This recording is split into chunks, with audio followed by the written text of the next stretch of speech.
ഒരു ഈശ്വരൻ the story teller. ഇതാണ് ഈ കഥ. കഥയുടെ പേരാണ് നിങ്ങളുടെ ഈ 9 CBSE എത്രാമത്തെ ഈ ടെസ്റ്റിന്റെ പേരെന്താണ്? മൊമെന്റ്സ് എന്ന് പറയുന്ന ടെസ്റ്റിലെ 3ാമത്തെ പാഠത്തിനെയാണ് നമ്മളെന്ന് പറയുന്നത്. ആരാണ്? ഈശ്വരൻ ദ സ്റ്റോറി ടെല്ലർ. തെറ്റിദ്ധരിക്കരുത്, ഈശ്വരൻ എന്ന് പറഞ്ഞാൽ ദൈവം ഒരാളുടെ പേരാണ്, എന്നെയും. അല്ലാതെ എന്താണ് ഈശ്വരൻ ഏറ്റവും വലിയ കഥാകാരൻ എന്നൊക്കെ പറയുന്ന മതത്തിന്റെ ആളുകളാണ് ഇവന്ന് അറിയുന്നതായിരിക്കും, ഭയങ്കര സംഭവമാണെന്ന് പറയും. ഇത് RK ലക്ഷ്മൺ എന്ന് പറയുന്ന ആൾ എഴുതിയതാണ്. RK നാരായണന്റെ അനിയനാണ്. RK നാരായണൻ നിങ്ങൾ ആരെങ്കിലും കേട്ടിട്ടുണ്ടോ? RK നാരായണൻ മാൽഗുഡി ഡേയ്സ് കഥകൾ കേട്ടിട്ടുണ്ടോ? സ്വാമി ആൻഡ് ഫ്രണ്ട്സ്. ആറിലാണ്ട് പഠിക്കാനില്ലായിരുന്നോ? അതൊക്കെ പറഞ്ഞ് കാണാൻ പറ്റൂല. ഇപ്പൊ കുഴപ്പമില്ല, ആഡിയോ മാത്രമേ ഉള്ളൂ. ഇപ്പൊ ഈ പറയുന്ന ഈ കഥകൾ എന്ന് പറയുന്നത് RK നാരായണന്റെ സഹോദരനാണ് RK ലക്ഷ്മൺ. ഇന്ത്യ കണ്ട ഏറ്റവും പ്രഗത്ഭനായ കാർട്ടൂണിസ്റ്റുകളിൽ ഒരാളാണ് RK ലക്ഷ്മൺ. മനസ്സിലായില്ലേ? കോമൺ മാൻ എന്ന് പറയുന്ന സാധാരണക്കാരൻ എന്ന് പറയുന്ന കാർട്ടൂൺ കഥാപാത്രത്തെ സൃഷ്ടിച്ച ആളാണ്. നല്ല എഴുത്തുകാരാണ്. ഇവര് സഹോദരങ്ങളും രണ്ടുപേരും നല്ല എഴുത്തുകാരാണ്. എന്താണ് ഈ കഥ എന്ന് നോക്കാം. കുഞ്ഞു കഥയാണ്. The story was narrated to Ganesh by a young man. കഥയൊക്കെ തുടങ്ങുകയാണ്. നരേറ്റഡ് എന്ന് പറയുന്ന വാക്കിന്റെ അർത്ഥം എന്താ? നരേറ്റഡ് എന്താണ്? നരേറ്റഡ് വിവരിക്കുക. നരേഷൻ വിവരണം. Describe description. അപ്പോ the story was narrated to Ganesh by a young man, Mahendra by name. ഗണേശന്റെ അടുത്ത് ഈ കഥ പറഞ്ഞത് മഹേന്ദ്രൻ എന്ന് പറയുന്ന ആളാണ്. He was a junior supervisor in a firm which offered on hire supervisors at various types of construction site. ഒരു കമ്പനിയിൽ ജോലി ചെയ്യുന്നു. ആ കമ്പനിയുടെ പ്രത്യേകത എന്ന് പറഞ്ഞു കഴിഞ്ഞാൽ നിരവധി ആളുകളെ സൂപ്പർവൈസേഴ്സ് ഉണ്ട്. സൂപ്പർവൈസേഴ്സ് എന്ന് പറഞ്ഞാൽ പണി നിയന്ത്രിക്കുന്ന ആളുകളാണെന്ന് പറയുന്നത്. ജോലി ചെയ്യുമ്പോൾ ആ ജോലി ചെയ്യുന്നുണ്ടോ എന്നൊക്കെ നോക്കുന്നതിലേക്ക് വേണ്ടി നിയമിക്കുന്ന ആളുകളാണ് നമ്മളെന്ന് പറയുക സൂപ്പർവൈസർ എന്ന് പറയുന്നത്. ആ സൂപ്പർവൈസർമാരെ നിയമിക്കുന്ന ഒരു കമ്പനിയാണ്. അതായത് എന്തൊക്കെയാണ് supervisors at various type of construction sites, factories, bridges, dams and so on. അണക്കെട്ടൊക്കെ നിർമ്മിക്കുന്ന, പാലങ്ങളൊക്കെ നിർമ്മിക്കുന്ന ആ കമ്പനിയിൽ തൊഴിലാളികളുണ്ടാവും. അവരെ നോക്കുന്ന, ആ പണി നിയന്ത്രിക്കാൻ വേണ്ടി അയക്കുന്ന ഉദ്യോഗസ്ഥന്മാരെ പറയുന്നവരാണ് സൂപ്പർവൈസേഴ്സ്. ആ കമ്പനിയാണ്. Mahendra's job was to keep an eye on the activities at the work site. തൊഴിൽ മേഖലയിൽ പണിയെടുക്കുന്ന സ്ഥലങ്ങളിൽ നടക്കുന്ന ആക്ടിവിറ്റികളെല്ലാം പരിശോധിക്കുക. If the workers are sleeping or doing well, ഇതൊക്കെ നോക്കുന്നതിലേക്ക് വേണ്ടിയാണ് ഇയാൾ പോവുക. അങ്ങനെയുണ്ട് അല്ലേ? എല്ലാ പണിക്കും സൂപ്പർവൈസർ ഇല്ലേ? നിങ്ങളുടെ സ്കൂളിലെ സൂപ്പർവൈസറാണ് നിങ്ങളുടെ പ്രിൻസിപ്പാൾ അല്ലേ? ടീച്ചർമാർ പഠിപ്പിക്കുന്നുണ്ടോ എന്നൊക്കെ നോക്കുന്നു. കുട്ടികൾ അക്രമം കാണിക്കുന്നുണ്ടോ, മതിൽ ചാടുന്നുണ്ടോ എന്നൊക്കെ നോക്കുന്നത്. He had to keep moving from place to place every now and then as ordered by his head officer. കേന്ദ്ര ഓഫീസിൽ നിന്ന് ഉത്തരവ് വരുന്നതിനനുസരിച്ച് ഇവന് വിവിധ സ്ഥലങ്ങളിലേക്ക് പോകണം. പിന്നെ പണിഷ്മെന്റ് ആയിട്ടൊക്കെ ട്രാൻസ്ഫർ ആകാറുണ്ട്. വലിയ കമ്പനി ആണെങ്കിൽ എന്താണ്, ഇപ്പോ അതിന്റെ ഈ കമ്പനിയുടെ ഹെഡിനൊക്കെ തലയ്ക്ക് ഭ്രാന്താണെങ്കിൽ നന്നായിട്ട് ജോലി ചെയ്തുകൊണ്ടിരിക്കുന്നവനെ അടുത്ത് ഇവിടെ ആയിരിക്കും. ഇവിടെ ജോലി ചെയ്തുകൊണ്ടിരിക്കുന്നവർക്ക് കാസർഗോഡ് അല്ലെ, തിരുവനന്തപുരത്ത് ജോലി ചെയ്തുകൊണ്ടിരിക്കുന്ന ആള് മുതലാളിയുടെ അടുത്ത് അല്ലെങ്കിൽ കമ്പനിയുടെ MD എടുത്ത് തുടങ്ങി കഴിഞ്ഞാൽ അവൻ ചെറിയ ട്രാൻസ്ഫർ ഉപദ്രവിക്കാനായിട്ട് എവിടെ അയച്ചു കൊടുക്കും? നേരെ കാസർഗോഡ് അടുത്തേക്ക്. സർക്കാർ ഓഫീസിലും മറ്റുമൊക്കെ ഇങ്ങനെയുണ്ട്. Ordered by his head officer from a coal mining area to a railway bridge construction site. സാധാരണ എന്താന്ന് പറഞ്ഞാൽ കൽക്കരി ഖനിയിൽ നിന്ന് ജോലിയുള്ളവരെ എടുത്ത് ചെയ്യുക, റെയിൽവേ പാലം കെട്ടുന്നിടത്തേക്ക് ആയിരിക്കും. ഇങ്ങനെയൊക്കെ ചെയ്യാറുണ്ട്. From there after a few months to chemical plant. അവിടുന്ന് പിന്നെ എവിടെ അടുത്തേക്ക് ആയിരിക്കും? കെമിക്കൽ പ്ലാന്റിലേക്ക് ആയിരിക്കും. ഒരു സ്ഥലത്ത് എന്താണ് കൽക്കരി ഖനനം ചെയ്യുന്ന സ്ഥലത്ത് പണി ചെയ്തുകൊണ്ടിരിക്കുന്നതിനടുത്ത് റെയിൽവേ പാലം കെട്ടുന്നിടത്തായിരിക്കും. അവിടെ ഒന്ന് ഉറച്ചു വരുമ്പോഴത്തേക്ക് എന്ത് ചെയ്യും? അവിടുന്ന് എടുത്ത് കെമിക്കൽ പ്ലാന്റിലേക്ക് ആയിരിക്കും. ഒരാളിനെ അങ്ങ് സ്ഥിരമായിട്ട് നിൽക്കാൻ സമ്മതിക്കാത്ത കമ്പനിയാണ്. കാരണം എന്താണെന്ന് പറഞ്ഞാൽ സൂപ്പർവൈസറുമായിട്ട്, അത് കമ്പനിയുടെ ഒരു നയമാണ്. നിങ്ങൾ ഈ MBA എന്ന് പറഞ്ഞൊരു വിഷയമുണ്ട്, BBA ഉണ്ട്. അതിനകത്ത് ഈ മാനേജറുടെ ഫംഗ്ഷനുകൾ പറയാറുണ്ട്. ഇപ്പൊ ഈ സൂപ്പർവൈസർ എന്ന് പറയുന്ന മാനേജറുടെ കീഴിൽ വരുന്ന ഒരാളാണ്. മനസ്സിലായില്ലേ? ഈ സൂപ്പർവൈസേഴ്സ് തൊഴിലാളികളുമായിട്ട് കമ്പനി ആയാൽ അവരെ നിർബന്ധിക്കാൻ ആർക്ക് കഴിയില്ല. ഇപ്പൊ കൺസ്ട്രക്ഷൻ സൈറ്റ് അല്ലെങ്കിൽ കോൾ മൈൻ അല്ലെങ്കിൽ കെമിക്കൽ ഫാക്ടറി, ഇങ്ങനെയൊക്കെ ഉണ്ടല്ലോ. ഈ പ്രദേശങ്ങളിലൊക്കെ ജോലി ചെയ്യുന്ന തൊഴിലാളികളുണ്ട്. അവരെ കൊണ്ട് കൃത്യമായിട്ട് ജോലി ചെയ്യുകയാണ് ആരുടെ ചുമതല? ഈ സൂപ്പർവൈസറുടെ.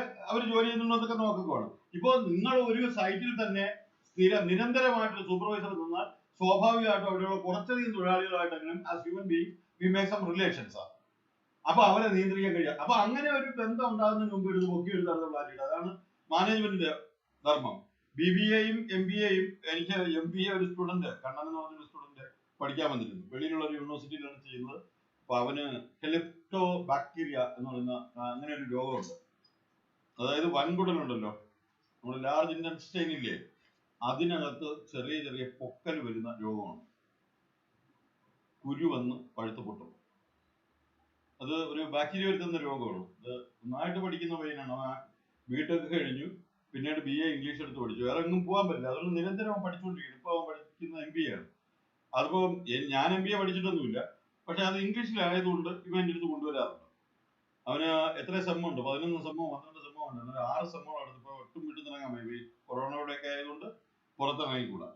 അവന് ഞാൻ അതിൽ നിന്ന് മനസ്സിലാക്കിയ ഒരു കാര്യം എന്താണെന്ന് പറഞ്ഞാൽ, MBA അല്ലെങ്കിൽ BBA എന്നൊക്കെ പറയുന്ന വിഷയം എന്ന് പറഞ്ഞാൽ എങ്ങനെ ലാഭം ഉണ്ടാക്കാം. അതെങ്ങനെയാണെന്ന് പറഞ്ഞാൽ അതിലെ ഒരു വലിയൊരു പേപ്പർ ഒരു 6 സെമസ്റ്ററോളം പഠിപ്പിക്കുന്നത് തൊഴിലാളികൾ അറിയാതെ അവന്മാരെ കൊണ്ട് മാക്സിമം ജോലി ചെയ്യിപ്പിക്കുന്നത് എങ്ങനെ, അതാണ് പഠിപ്പിക്കുന്നത്. ഇവിടെ അത് തന്നെയാണ്. സൂപ്പർവൈസറുടെ സ്വഭാവം അതാണ്. സൂപ്പർവൈസർ എന്ന് പറഞ്ഞാൽ കമ്പനിയിലെ ആളായിരിക്കും. ഈ ഗൾഫിലൊക്കെ ഉണ്ട്. ഗൾഫിൽ നമ്മുടെ ഒരുപാട് കമ്പനി ഉണ്ട്. എനിക്ക് അങ്ങനെ നിൽക്കേണ്ടി വന്നിട്ടില്ല. ഗൾഫിലെ ചില കമ്പനികളിലൊക്കെ ഉണ്ട്. ആ കമ്പനികളിലൊക്കെ സൂപ്പർവൈസർ എന്നുള്ള രീതിയിൽ എന്താണ്, അടിമമാരുടെ മുതലാളി കണക്കാണ്. സൂപ്പർവൈസറെ പേടിച്ചൊക്കെയാണ് ഈ ലീവ് കട്ട് ചെയ്യുക, സമയം ഓവർ ടൈം കട്ട് ചെയ്തുക, എങ്ങനെയൊക്കെ ചെയ്യുന്ന ക്രൂര വിനോദങ്ങളുള്ള സൂപ്പർവൈസേഴ്സും ഉണ്ട്. അത് നല്ലതല്ല, മനസ്സിലായില്ലേ? കുറെ കൂടെ എന്തായിരിക്കണം, ഹ്യൂമാനിറ്റേറിയൻ റിലേഷനുകൾ നല്ലതാണ് എന്ന് നമുക്ക് വേണമെങ്കിൽ പറയാം. പക്ഷെ മുതലാളിയെ സംബന്ധിച്ചിടത്തോളം എന്താ വേണ്ടത്? ഇപ്പൊ തന്നെ നമ്മുടെ ഇവിടെ തന്നെ ഒരു വീഡിയോ ഷോപ്പിന്റെയൊക്കെ ഓണർ ഉണ്ട് അല്ലേ, ഭയങ്കര കാശുകാരൊക്കെയാണ്. അപ്പൊ അവരുടെ അവിടെ 2-3 മെക്കാനിക് അടിമകളുണ്ട്. അവരൊക്കെ കറക്റ്റ് സമയത്ത് ജോലി ചെയ്തിട്ട് അവിടുത്തെ സൂപ്പർവൈസർ നമ്മുടെ ഇവിടെ ഉള്ള ഒരാളാണ്. ആ ആളെന്ത് ചെയ്തിട്ട് ചാട്ടവാറുമായിട്ടൊക്കെ ഇറങ്ങും വൈകുന്നേരം. അതൊരു അടി മാറ്റി ഇട്ടുകൊണ്ട് തിരിച്ചു വരും. ഇവിടെ അതൊന്നും നടക്കില്ല, ഇതൊരു ഡെമോക്രാറ്റിക് കൺട്രിയാണ് കേട്ടാ. Thereafter a few months in a chemical plant which was coming up somewhere. വേറെ എവിടെയെങ്കിലും വരുന്നൊരു കെമിക്കൽ പ്ലാന്റിലായിരിക്കും അടുത്ത അപ്പോയിന്റ്മെന്റ് വരിക. He was a bachelor. Bachelor എന്ന് പറഞ്ഞാല് മൊത്തം ലോകം മൊത്തം കയറും. He was a bachelor. Bachelor എന്ന് പറഞ്ഞാൽ അപ്പൊ ഈ വിവാഹം കഴിക്കാത്ത ആണിനെയാണ് നമ്മളെന്ന് പറയാം ബാച്ചലർ. അപ്പൊ പെണ്ണിനെ എന്ത് പറയും? പെണ്ണിനെ പറയുമല്ലോ. കല്യാണം കഴിക്കാത്ത പെണ്ണുങ്ങളും ഉണ്ടാവുമല്ലോ, അവരെന്ത് പറയും? ഒരു വാക്ക് കേട്ട് വെച്ചോ, സ്പിൻസ്റ്റർ. സ്പിൻസ്റ്റർ എന്നാണ് പറയാ, സ്പിൻസ്റ്റർ. അതെന്നെ പറയുന്ന വൃദ്ധകന്യക എന്നൊക്കെയാണ് എന്റെ മലയാളം. ആരെയും വിളിച്ചുകളയരുത് സ്പിൻസ്റ്റർ, യു ബ്ലഡി സ്പിൻസ്റ്റർ എന്നൊന്നും വിളിച്ചുകളയരുത്. അത് സാധാരണ ഉപയോഗിക്കാറുണ്ട് കല്യാണം കഴിക്കാത്ത പ്രായമുള്ള സ്ത്രീകളെ വിളിക്കുന്നതാണ്. അതേസമയം കല്യാണം കഴിക്കാത്ത എന്നെ, ഇപ്പൊ പടുകളവനായ 95 വയസ്സായ എന്നെ തന്നെ എന്നാണ് വിളിക്കുന്നത് bachelor. Okay. He was a bachelor. His needs were simple and he was able to adjust himself to all kinds of odd conditions. ഞാൻ പറഞ്ഞില്ലേ, ഇവനെ സംബന്ധിച്ച് ഇവൻ ബാച്ചലർ ആണ്. അപ്പൊ ബാച്ചലർ ആയതുകൊണ്ട് ഇവന് പ്രശ്നമൊന്നുമില്ല, എവിടെ കൊണ്ടാക്കിയാലും അവൻ പോകും. ഓക്കെ, ബാച്ചലർക്ക് അങ്ങനെയുണ്ട്. കുടുംബമായിട്ടൊക്കെ നിൽക്കുന്ന ആളാണ്. ഇപ്പൊ വിചാരിക്കൂ, നമ്മുടെ ഒരു കൂട്ടുകാരനുണ്ടെന്ന് കരുതൂ. എന്റെ ഒരു കൂട്ടുകാരൻ ശ്രീകുമാർ എന്ന് പറയുന്ന എനിക്കൊരു സാറുണ്ട്, ഒരു ഫ്രണ്ടാണ്, അടുത്ത സുഹൃത്താണ്. അല്ലെങ്കിൽ എനിക്ക് വേറൊരു സുഹൃത്തുണ്ട്, ഹരിലാൽ എന്ന് പറയുന്ന ഫിസിക്സ് പഠിപ്പിക്കുന്ന ഒരു സുഹൃത്തുണ്ട്. ഇപ്പൊ സർക്കാർ ജോലിയുണ്ട്, വില്ലേജ് ഓഫീസർ. ഇപ്പൊ അതൊന്നും പഠിപ്പിച്ചിട്ടുണ്ട്. അത് നിയമവിരുദ്ധമാണ്. സർക്കാർ ജോലിയുള്ള ആളുകൾ പഠിപ്പിക്കാൻ പാടില്ല. ഇവിടെ നല്ല ഫിസിക്സ് സാറായിരുന്നു, അയാൾ എത്രയോ വർഷമായിട്ട് പഠിപ്പിക്കുന്നില്ല. അപ്പൊ അയാൾക്ക് ഒരിക്കലും ട്രാൻസ്ഫർ വന്നത് കോഴിക്കോടേക്കാണ്. എവിടെ ജോലി ചെയ്യുന്ന ആളാണ്, തിരുവനന്തപുരത്ത് ആളുള്ള ആളിനെ ഇവിടെ ഇട്ട് കൊടുത്തു. കോഴിക്കോടും അല്ല, വടകരയാണ് അയാൾക്ക് ട്രാൻസ്ഫർ കിട്ടിയത്, 750 കിലോമീറ്റർ ഇവിടുന്ന്. അപ്പൊ അയാൾക്ക് ഫാമിലിയെ കൊണ്ടുപോകാൻ പറ്റുമോ? അല്ലെങ്കിൽ എന്താണ്, അതാണ് അടിക്കടി ട്രാൻസ്ഫർ ഉണ്ടായാൽ അയാൾ പോകാൻ കഴിഞ്ഞ ആളാണ്. 2 മക്കളൊക്കെ ഉള്ള ആളാണ്. അദ്ദേഹത്തിന്റെ ഭാര്യ ആറ്റിങ്ങൽ ഒരു സ്കൂളിലെ ടീച്ചറുമാണ്. അപ്പൊ അവര് പ്രൈവറ്റ് സ്കൂളിലെ ടീച്ചറാണ്. അപ്പൊ അവരെയും കൊണ്ട് പോകുന്ന കാര്യം പ്രയാസമാണ്, ബുദ്ധിമുട്ടായിരിക്കും അങ്ങനെയുള്ളത്. അതേസമയം ഇയാൾക്ക് അങ്ങനെയുള്ള പ്രശ്നമില്ല. കാര്യം എന്താ, ഇയാൾ അങ്ങനെയുള്ള ആളാണ്, കല്യാണം കഴിച്ചില്ല. ഭാര്യയും കുട്ടികളും കുടുംബവും ഒന്നുമില്ല, എവിടെ വേണോ പോവാം. Whether it was an ill-kept circuit house or a makeshift canvas tent in the middle of the stone quarry. ഒരു പാറ ഖനനം ചെയ്യുന്ന സ്ഥലത്തുള്ള ഒരു ക്യാൻവാസ് കൂടാരം ആയിക്കോട്ടെ, അല്ലെങ്കിൽ സാധാരണ ഒരു ചെറിയൊരു കോട്ടേഴ്സ് മുറി ആയിക്കോട്ടെ, അവിടെയൊക്കെ ആയാലും ആർക്ക് പോകാൻ പറ്റും? നമ്മുടെ ഈ കഥാപാത്രത്തിന് പോവാം. കാരണം അയാൾ എങ്ങനെയാണ്? ബാച്ചിലറാണ്.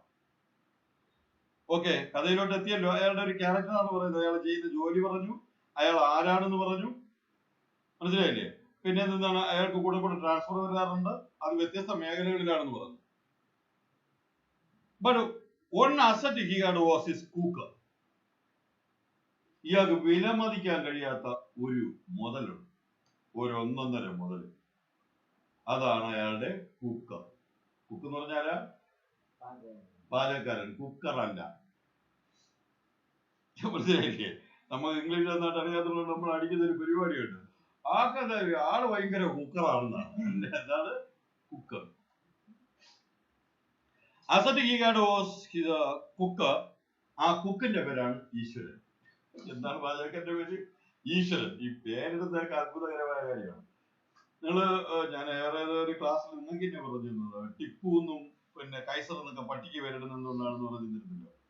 പേരിടുന്നത് പലപ്പോഴും വിചിത്രമായ പേരാണ് ഇടുന്നത്, അല്ലെ? പേര് ആളിന്റെ സൈസ് ഒന്നും നോക്കിയിട്ടൊന്നുമല്ലോ പേരിടുന്നത്,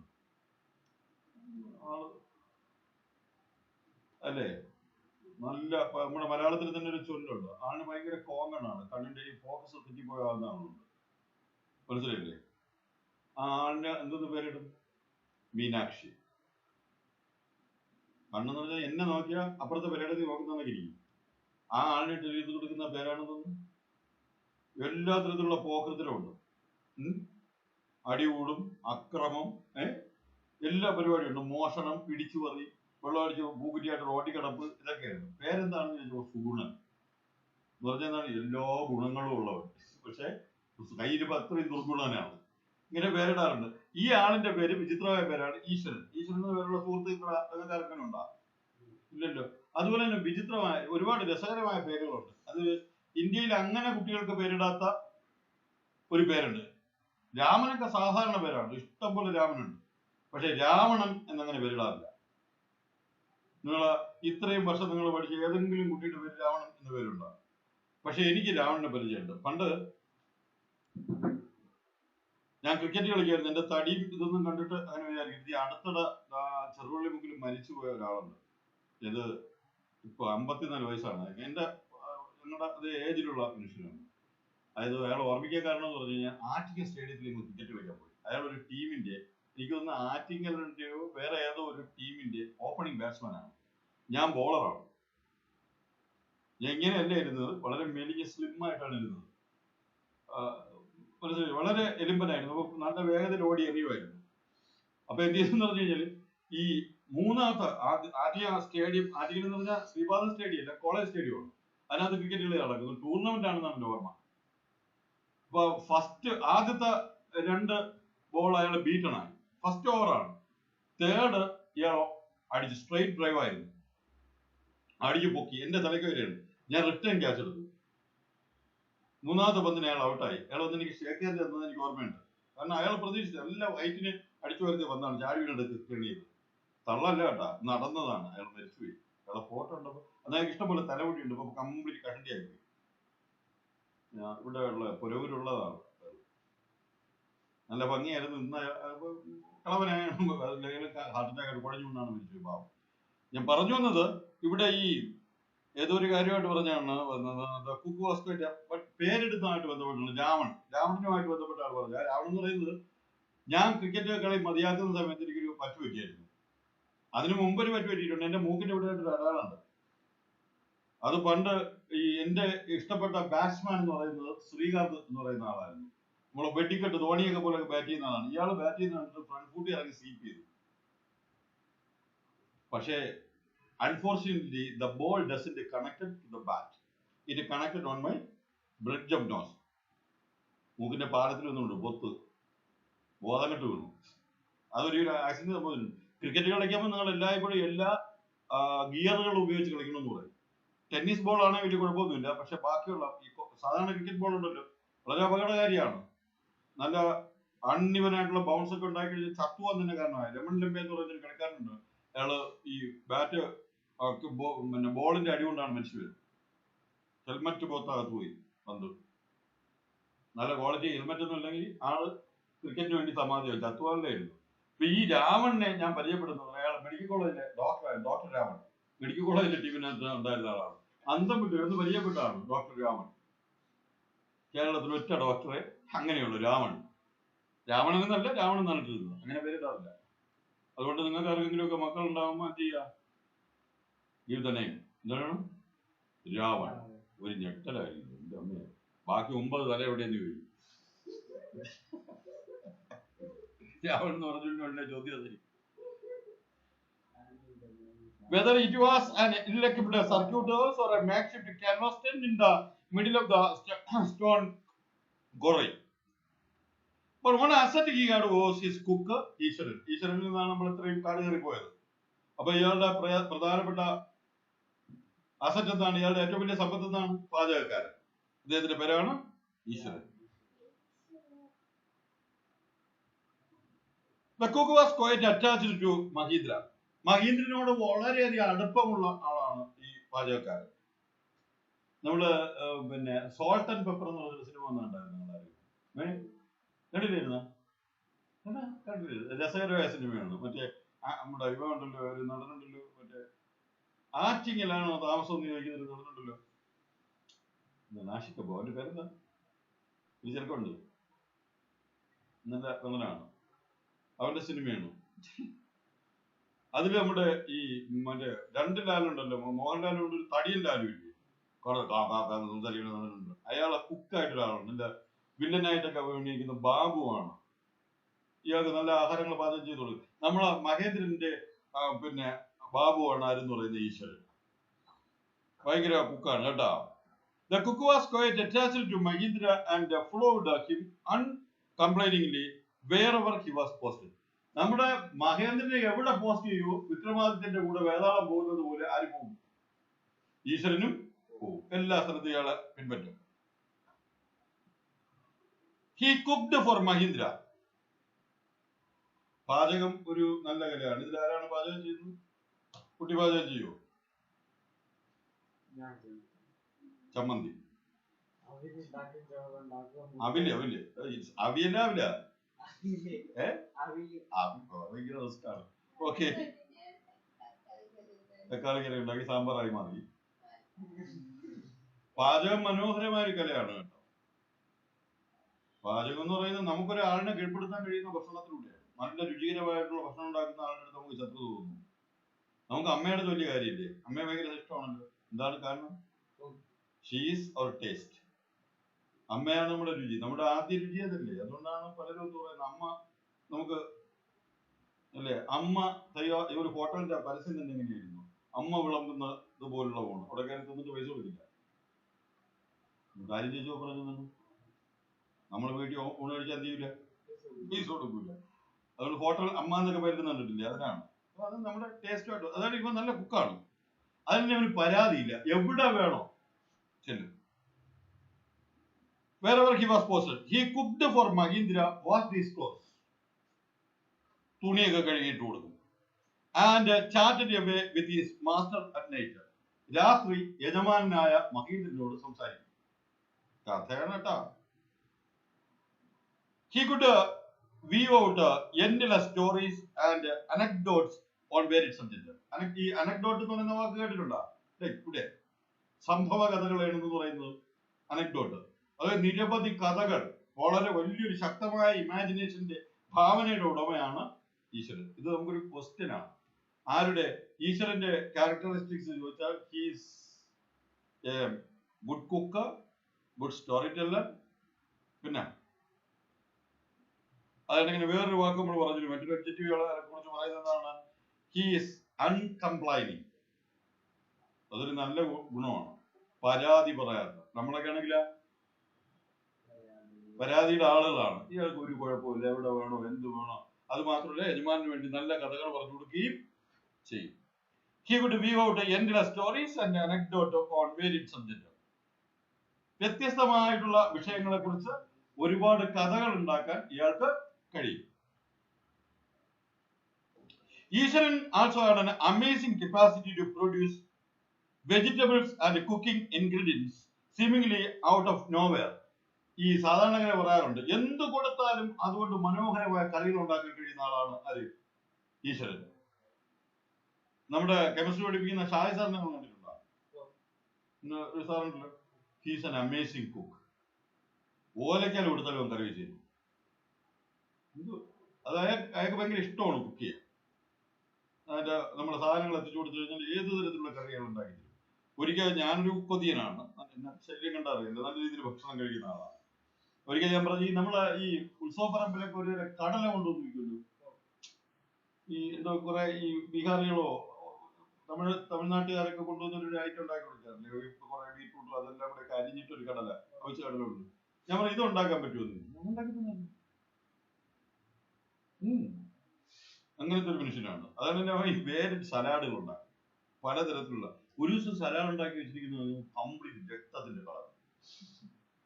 എന്ത് സലാഡ്? രക്തം കടും ചോരയാണെങ്കിൽ ബീറ്റ്റൂട്ട് കരി അരിഞ്ഞിട്ടാണ് അത് ഇളക്കി വെച്ചപ്പോൾ കടും ചോരയാണെങ്കിൽ റെഡിയാവും. അങ്ങനത്തെ അമേസിംഗ് കുക്കുകളാണ്. അതാണ് നമ്മളെ ഈ ചങ്ങാതി ആര്? ഈശ്വരൻ. എന്ത് കൊടുത്താലും എന്താണ്, ചിലപ്പോ അയാള് ഒന്നും കിട്ടിയില്ലേ പാറ്റയൊക്കെ കൊണ്ട് ഫ്രൈ ചെയ്യും കേട്ടോ. അങ്ങനത്തെ കലാപരിപാടി. ഒരു വെജാണ് കേട്ടാ. Cooking ingredients are seemingly out of nowhere in the middle of a desolate landscape with no shops visible for miles around. He would miraculously conjure up most delicious dishes made with fresh vegetables within an hour of arriving at the sing sheet shelter and the new birthplace. അതായത് പുതിയതായിട്ടുള്ള സ്ഥലത്ത് നിന്നു അടുത്തൊന്നും കുറെ ദൂരം എത്രയും kilometre കടകളൊന്നും ഇല്ലാന്നിരുന്ന. പക്ഷേ ഇയാൾ അവിടെ വന്നു കഴിഞ്ഞാൽ അരമണിക്കൂർ കഴിയുമ്പോൾ മേശപ്പുറത്ത് 1-2 പച്ചക്കറികൾ കൊണ്ടുള്ള സാധനം, തോരനൊക്കെ ഉണ്ടാവും. തോരനോ അങ്ങനെയുള്ള സാമ്പാറോ രസമോ ഒക്കെ കാണും. ആർക്കെ ലക്ഷ്മൺ എന്ന് പറയുന്നത് തമിഴനാണ്. തമിഴിലെ കർണാടക തമിഴ് രണ്ട് സ്ഥലത്തൂടെ വരുന്ന സൗത്ത് ഇന്ത്യൻ ആണ് സാമ്പാറുകളുടെ. അപ്പൊ ഇയാളെന്ന് പറഞ്ഞാൽ രാവിലെയൊക്കെ കിട്ടിയാൽ എന്ത് ചെയ്യുന്ന അടിപൊളിയായിട്ട് കറി വെച്ചു കൊടുക്കും. മാത്രം മാജിക് ഒരു എന്താണ് കുക്കിന്റെ കാര്യത്തിൽ ഒരു മെജീഷ്യൻ ആണ് ആര്? ഈശ്വരൻ. അപ്പൊ ഈശ്വരനെ കുറിച്ച് ഒരു ക്യാരക്ടർ സ്കെച്ച് ചോദിച്ചാൽ നമുക്ക് എഴുതാൻ പറ്റൂലേ? എന്തൊക്കെയാണ് അയാളുടെ പ്രത്യേകതകൾ എന്ന് പറഞ്ഞില്ല. അയാൾ നല്ല കഥ പറച്ചിലാണ്. Is a beautiful story teller. പിന്നെ come on, is an amazing cook. പിന്നെന്താണ്? അൺകംപ്ലൈനിങ് ക്യാരക്ടർ പ്രധാനപ്പെട്ടതാണ്.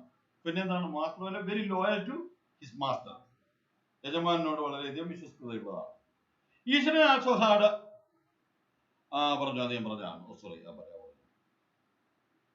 Mahendra would be up early in the morning and leave for work after breakfast. പ്രാതൽ കഴിഞ്ഞുണ്ട്. നമ്മൾ കാലത്ത് കഴിക്കുന്ന ഭക്ഷണത്തിന് ഇംഗ്ലീഷിലാണ് നമ്മൾ ബ്രേക്ക്ഫാസ്റ്റ് എന്ന് പറയുക. മലയാളത്തിൽ എന്ന് പറയും പ്രാതൽ. വൈകുന്നേരം അവസാനം കഴിക്കുന്നതിന് ഇംഗ്ലീഷ് മണ്ട. It is supper. സപ്പർ എന്നാണ് പറയുന്നത്. ലാസ്റ്റ് സപ്പർ എന്ന് കേട്ടില്ലേ, ക്രിസ്തുവിന് കൊടുത്തത് അന്ത്യത്താഴം. Carrying some prepared food with him. തന്റെ മുതലാളി പോകുമ്പോ എന്താണ് ഫുഡൊക്കെ റെഡിയാക്കി കൊണ്ടുകൊടുക്കും, ടിഫിനൊക്കെ കൊണ്ടുപോകും. Meanwhile Eswaran could tidy up the shed. Eswaran വീടൊക്കെ വൃത്തിയാക്കും. വാഷ് ചെയ്ത ക്ലോസ്, തുണിയെല്ലാം കഴുകിയിടുന്നു. And have a leisurely bath. അടിച്ചു പൊളിച്ച് വരുന്നു, കുളിക്കും. നല്ല വൃത്തിയുള്ള ആള്, പിന്നെ പോലെയല്ല, അടിപൊളിയായിട്ട് കുളിക്കും. ലെഷർലി Baat pouring several buckets of water over his head. ഈ ഷവറൊന്നുമില്ല, ബക്കറ്റ് കണക്കിന് വെള്ളം കൊണ്ടുവന്നാണ് തന്റെ വട്ട് തലയിൽ ഒഴിക്കുന്നത്. പിന്നെന്താണ്? Muttering a prayer all the way. ഈ കുളിക്കുന്ന സമയത്ത് നിങ്ങൾ പ്രാർത്ഥനയൊക്കെ ചൊല്ലാറുണ്ടോ? സാധാരണ നമ്മുടെ പെമ്പിള്ളാര് ചെയ്യുന്നത് ഏതെങ്കിലും ഹിന്ദി പാട്ടായിരിക്കും പാടുന്നത്. ചില പെമ്പിള്ളേരൊക്കെ എന്ന് പറഞ്ഞു കഴിഞ്ഞാൽ എന്താണ്, ഈ പ്രേതത്തിന് ഓടിക്കാനുള്ള പാട്ടാണ് പാടുന്നത്. അപ്പൊ ഇവര് പാടുന്ന കേട്ടാൽ പ്രേതം വിചാരിക്കും മറ്റൊരു പ്രേതം കുളിക്കുകയാണ്. അങ്ങനെ പ്രേതം ആ നാട് വിട്ടുപോകും. ഓക്കെ. അപ്പൊ മറ്റൊരു പ്രയർ, ഇയാൾ പ്രാർത്ഥിക്കുകയാണ് ചെയ്യുന്നത്. രാം അങ്ങനെയൊക്കെയുള്ള പ്രാർത്ഥനാ വാചകങ്ങളുണ്ടല്ലോ, അങ്ങനെയാണ്. അതായത് ഇയാൾ പ്രാർത്ഥിച്ചാണ് കുളിക്കുന്നത്. ഇറ്റ് വിൽ ബി അങ്ങനെ പറഞ്ഞു prayer all the way. It will be lunch time by then. അപ്പോഴത്തേക്ക് ഇയാൾ കുളിയൊക്കെ കഴിയുമ്പോഴത്തേക്ക് ഉച്ചയൂണിന്റെ സമയമാവും. After eating he would read for a while before dozing off. നല്ല വായനാശീലമുള്ള ആളാണ്. അതായത് ഉച്ചയ്ക്ക് ചാപ്പാടൊക്കെ അടിച്ച് കുറച്ചു നേരം പുസ്തകം വായിക്കും, എന്നിട്ട് ഉറങ്ങും. The books was usually some popular Tamil thriller കഥകളാണ് വായിക്കുന്നത്. ഗോസ്റ്റ് സ്റ്റോറിയും മറ്റൊക്കെയാണ് വായിക്കുന്നത്. ഗോസ്റ്റ് സ്റ്റോറി എന്ന് പറഞ്ഞാൽ ഈ ഗോസ്റ്റ് സ്റ്റോറി വായിക്കാറുണ്ട്. ഒറ്റയ്ക്ക് ഇരുന്ന് ഗോസ്റ്റ് സ്റ്റോറി വായിക്കണം. 8:30 മണി രാത്രി ഒരു 9 മണിയാകുമ്പോൾ വീട്ടിൽ ആരും ഇല്ല, അവരെല്ലാവരും കല്യാണത്തിന് പോയി. നമ്മുടെ പ്രിയപ്പെട്ട വിദ്യാർത്ഥിയായ ഈ പയ്യൻ എന്ത് ചെയ്യുന്നു?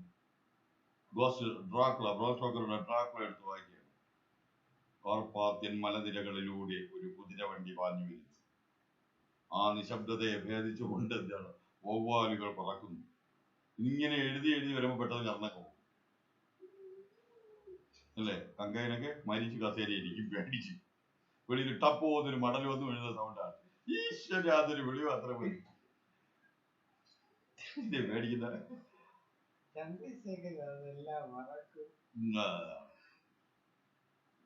he would miraculously ഇങ്ങനെ പറഞ്ഞു, luxury bath, pouring several buckets of water over his head, muttering a prayer all the while. It would be lunchtime by then.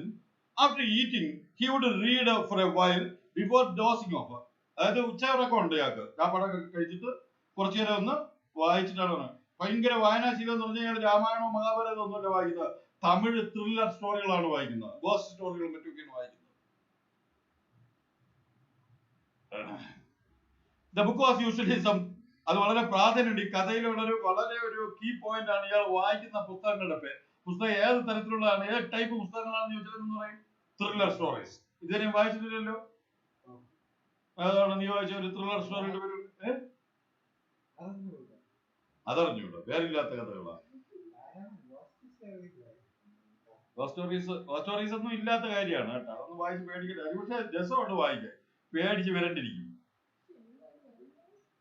Cinema, ghost സിനിമകൾ ഞാൻ കോമഡി ആയിട്ടാണ് കാണുന്നത്. നിങ്ങൾക്ക് പറഞ്ഞത് അതിന്റെ കോമഡി എന്താണെന്ന്. സിനിമയെല്ലാം ഒരു സംവിധായകൻ ചെയ്യുന്നതല്ലേ. ഒരു യൂണിറ്റിന്റെ മുമ്പ്, ഒരു ക്യാമറയുടെ മുമ്പിലാണ് ഇത് ചെയ്യുന്നത്. അപ്പൊ എന്ന് പറഞ്ഞാൽ ഇപ്പൊ നമ്മുടെ സുന്ദരിയായ നയൻതാര രക്ഷയായിട്ട് അഭിനയിക്കുന്നത് കരുതുക, വിചാരിക്കുന്നത്. നയൻതാര വളരെ സുന്ദരി കുട്ടിയാണല്ലോ, സുന്ദരിയായ സ്ത്രീയല്ലേ, സൗന്ദര്യമുള്ള സ്ത്രീയാണല്ലോ.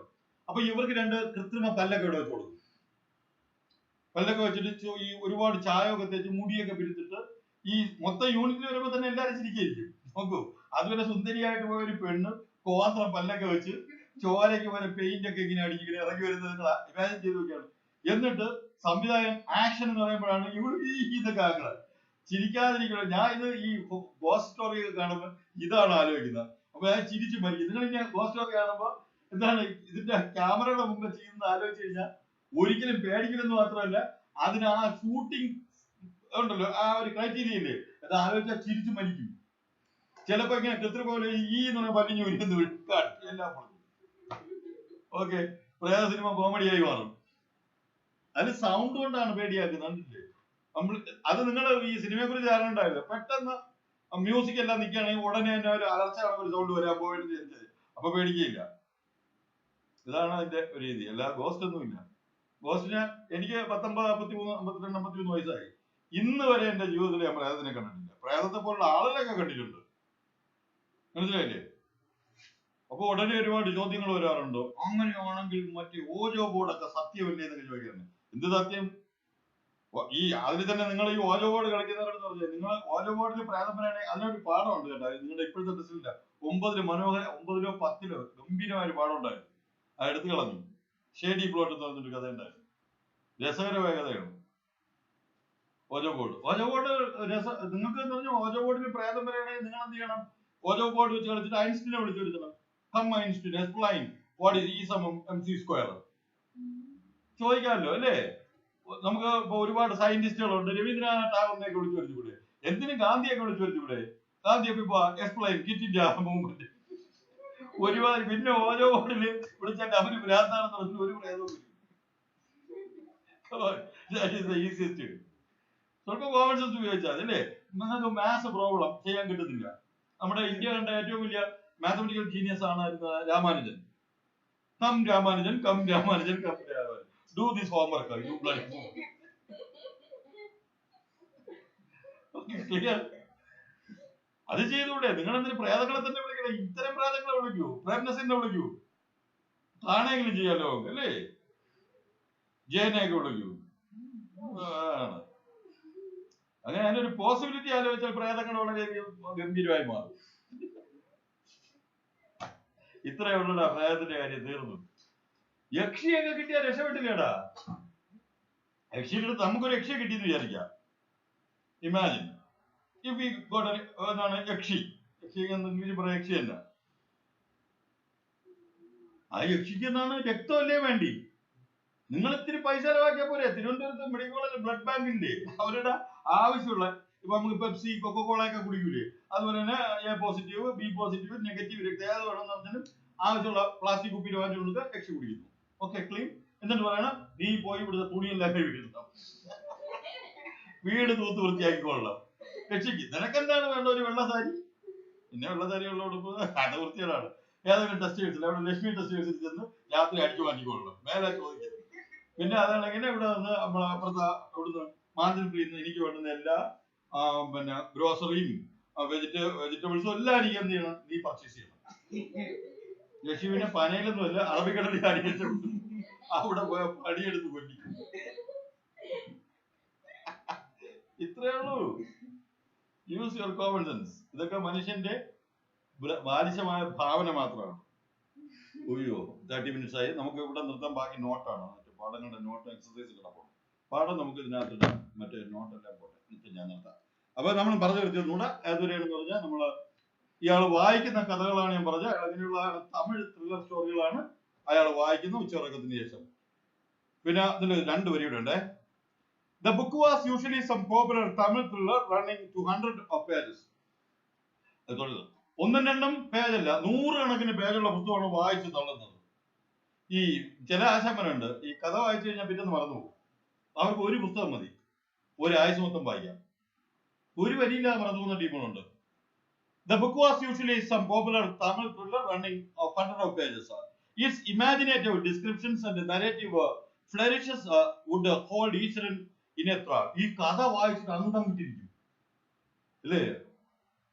ഇപ്പൊ ഈ പ്രേതകഥ വായിച്ചിട്ട് എങ്ങനെയുണ്ട്? പ്രേതകഥ വായിക്കുകയും പ്രേത സിനിമയൊക്കെ കണ്ടു കഴിച്ചിട്ടും രാത്രിയാകുമ്പോൾ പുറത്തിറങ്ങൂല. ഈ നിങ്ങളെല്ലാവരും കണ്ട ഒരു സിനിമ കൺജൂറ, എന്താ ഒരു സിനിമ ഉണ്ടായിരുന്നില്ല, കോൺജൂർ. എന്ത് പ്രേതമാണ് അതിനകത്ത്? അത് കണ്ടിട്ടൊക്കെ പിള്ളേർ പേടിച്ചിട്ടുണ്ട്. ഞാൻ നേരത്തെ കാണും, ചിരിച്ചെന്റെ ഉപ്പാട് വന്നു.